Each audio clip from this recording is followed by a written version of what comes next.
美國總統特朗普發起關稅戰，中國打響咗全面反制第一槍。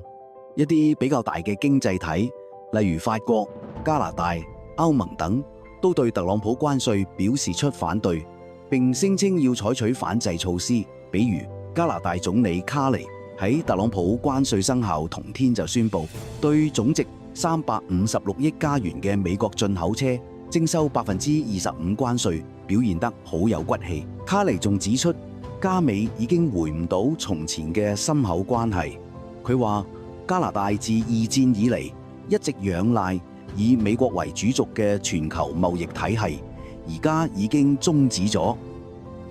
法國則呼籲歐洲企業唔好到美國投資，直到美國釐清對等關稅政策。馬克龍喺談到此事時話，特朗普嘅決定係殘酷且毫無根據。佢表示，特朗普因為美歐貿易逆差就對歐盟發難，但卻無視歐盟對美國數字同科技服務保持住高額貿易逆差。馬克龍仲呼籲歐盟企業喺應對美國關稅衝擊時保持集體團結。佢話，面對呢個前所未有嘅挑戰，歐盟應該利用擁有4.5億消費者嘅單一市場，提出統一有力同堅決嘅應對措施。馬克龍表示，除咗採取報復性關稅之外，歐盟仲應該考慮使用歐盟所謂嘅反脅迫機制嚟對付美國，唔會排除任何可能，所有工具都喺度考慮之中。態度一向親美嘅歐盟委員會主席馮德萊恩亦都表示，特朗普新關稅政策係對世界經濟嘅重大打擊。如果歐美雙方談判失敗，歐盟正係準備進一步嘅對抗措施。不過，同上述國家相比，亦有一啲國家表現得非常軟弱。其中一個係日本。日本首相石破茂雖然對特朗普關稅表示極度失望，稱美國對日本加徵24%對等嘅關稅，堪稱係國家危機。但佢亦明確表示，日本政府會冷靜處理，盡最大努力同各方合作，以減少關稅嘅影響。呢個表態睇到，基本上就代表咗唔會採取任何反制措施。仲有一個表現得特別軟弱，甚至有啲投機嘅國家係越南。越南呢次被特朗普政府課以46%重稅，各國中排名第3。比所有其他東南亞國家都高，而且因為越南喺大家印象中係一個比較好鬥、敢同大國對抗嘅國家，呢幾年又承接咗唔少中國轉移出去嘅製造業，所以大家都好關注越南呢次點樣回應。令人遺憾嘅係，可能越南被特朗普氣勢洶洶嘅姿態嚇壞咗，亦可能係吃夠咗同大國對抗嘅苦頭。又嘗到咗呢幾年承接中國產業轉移同對美貿易大幅上升嘅甜頭。越南蘇林政府表現得特別軟弱。蘇林唔單止喺第一時間同特朗普通電話，表示唔會採取任何反制措施，會同美方談判，把越南對美關稅降低到0，爭取同美方合作，仲宣布對原產中國嘅道星類產品等徵收反傾銷稅。稅收為37.13%。越南呢個火速下跪嘅玩法，喺東南亞國家中開咗一個好壞嘅頭。本來特朗普關稅係普遍關稅，對東南亞稅率同埋對中國大陸接近，咁樣亞洲可以結成一個對抗性聯盟，似歐洲咁樣集體團結與美方博弈。越南咁樣同美國溝通，唔做任何抵抗就滿足特朗普嘅一切要求，就等於開咗一個同美方單獨談判獲得赦免嘅口子，維持咗對美貿易嘅華地優勢。有越南如此，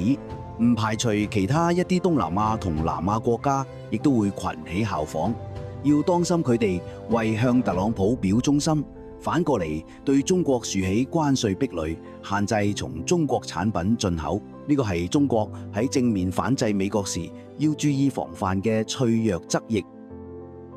對中國而言，特朗普關稅首先肯定係威脅34%嘅關稅，加上之前嘅20%，如此超高關稅對任何一家從事外貿嘅企業都係極具威脅性嘅。對中國向美國嘅出口以及經濟增長同就業，亦會造成相當嘅影響。呢幾年喺各種因素疊加衝擊之下，中國企業好難亦好攰，為生存捲得非常厲害。而家特朗普再加上呢個關稅，恐怕會難上加難。一啲分析人士話，特朗普所加關稅最終會由美國消費者承擔，讓美國嘅通貨膨脹惡化。呢個講法係事實，不過其實亦係帶有某種程度政治正確嘅自我安慰成分。關稅成本肯定會有一部分體現喺物價上，推高美國消費者負擔同通脹威脅。但係關稅同時亦增加咗特朗普政府嘅財政收入，為政府財政提供咗更大政策空間。鑑於美國政府經常採用全民發錢嘅方式進行民眾救濟，刺激經濟，呢啲錢至少有一部分完全可以從政府財政嘅左手到右手變成現金或者救濟券發俾民眾，抵消關稅帶嚟嘅物價壓力。對於中國而言，特朗普關稅首先肯定係威脅34%嘅關稅，加上之前嘅20%，如此超高關稅對任何一家從事外貿嘅企業都係極具威脅性嘅，對中國向美國嘅出口以及經濟增長同就業，亦會造成相當嘅影響。呢幾年喺各種因素疊加衝擊之下，中國企業好難亦好攰，為生存捲得非常厲害。而家特朗普再加上呢個關稅，恐怕會難上加難。一啲分析人士話，特朗普所加關稅最終會由美國消費者承擔，